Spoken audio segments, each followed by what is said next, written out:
Assalamualaikum warahmatullahi wabarakatuh. Perkenalkan, nama saya Nika Dewi Maharani dari Fakultas Ekonomi Manajemen kelas 2B Universitas Muhammadiyah Cirebon. Di sini saya akan menjelaskan tentang pembiayaan perbankan syariah. Nah, di sini itu ada terdiri dari pengertiannya, jenis-jenisnya, prinsipnya, dan masih banyak lagi. Ada terdapat 6 komponen. Yang mari saja yang pertama yaitu pengertian pembiayaan. Pembiayaan ini pasti selalu berkaitan dengan bisnis. Jadi bisnis adalah yang pertama yang dibahas adalah bisnis, yaitu aktivitas peningkatan nilai tambah melalui prosesnya yaitu penyerahan jasa, pedagang atau pengolah barang jasa. Nah, pembiayaan artinya dana yang diberikan oleh suatu pihak kepada pihak lain untuk mendukung investasi, baik dilakukan sendiri maupun dilakukan oleh lembaga. Nah, ada juga yang terdapat dalam undang-undang. Lalu perkataan pembiayaan yang berarti trust, lembaga pembiayaan selaku sohih al-mal menaruh kepercayaan kepada seseorang untuk melaksanakan amanah yang telah diberikan. Lalu yang kedua ada falsafah pembiayaan, yaitu ada yang diterapkan oleh perbankan syariah dalam menjalankan operasionalnya. Ada yang menjauhkan diri dari unsur riba dalam pembiayaan ini, yaitu ada riba nasiah yang artinya pembayaran lebih yang disyaratkan oleh orang yang meminjamkan.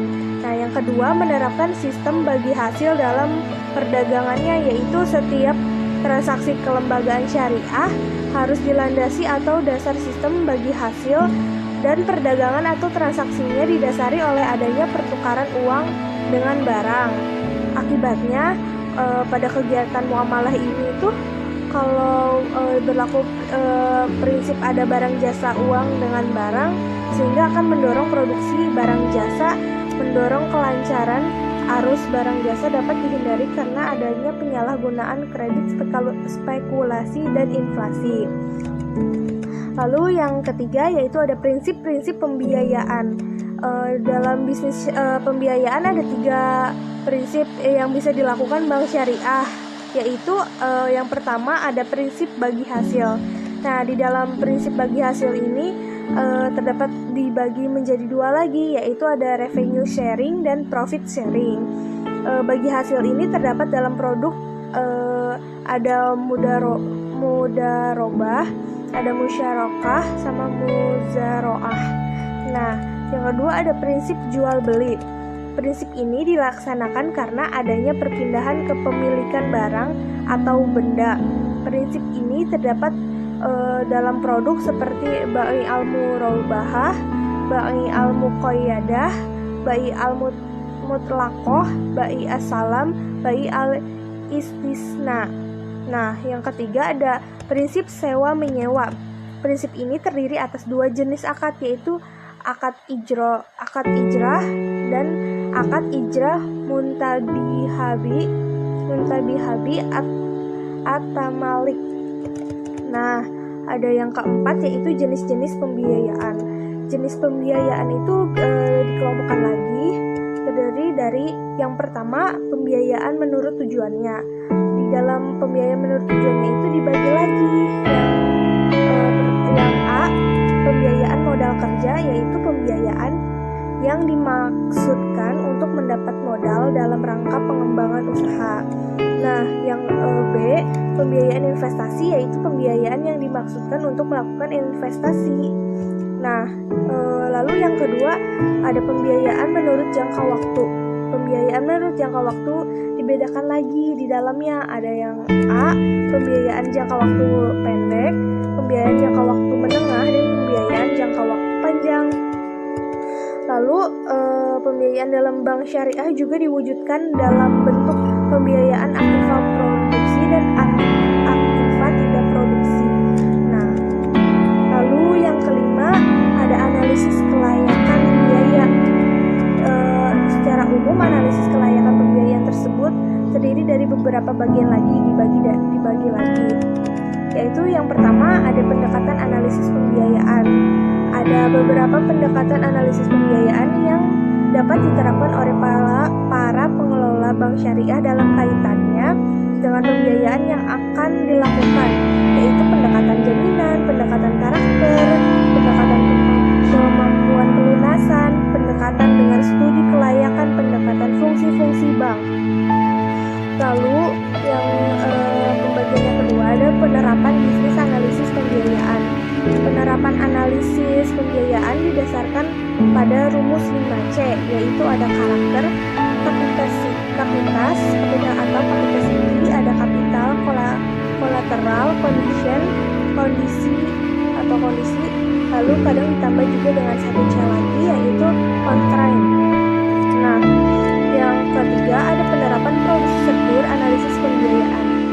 Aspek-aspek penting dalam analisis pembiayaan yang perlu dipahami oleh pengelola bank syariah adalah berkas dan pencatatan, data pokok dan analisis pendahuluan, penelitian data, penelitian atas realisasi usaha, penelitian atas usaha rencana, penelitian dan penilaian barang jaminan, dan laporan keuangan beserta penelitiannya.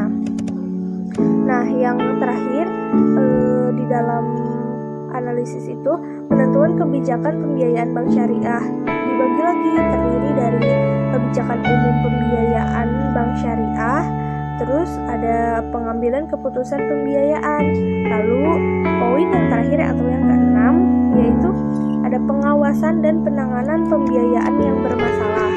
Langkah pengamanan yang dilakukan bank syariah untuk mengendalikan terjadinya pembiayaan yang bermasalah dapat dilakukan dengan ada beberapa pilihannya, yaitu sebelum realisasi pembiayaan. Di dalam tahap ini berdasarkan persetujuan nasabah di atas, bank melakukan atau sebelum realisasi pembiayaan yang tersebut, bank melakukan penutupan asuransi dan atau peningkatan agunan yang diperlukan. Setelah ini baru pembiayaan dapat dilakukan.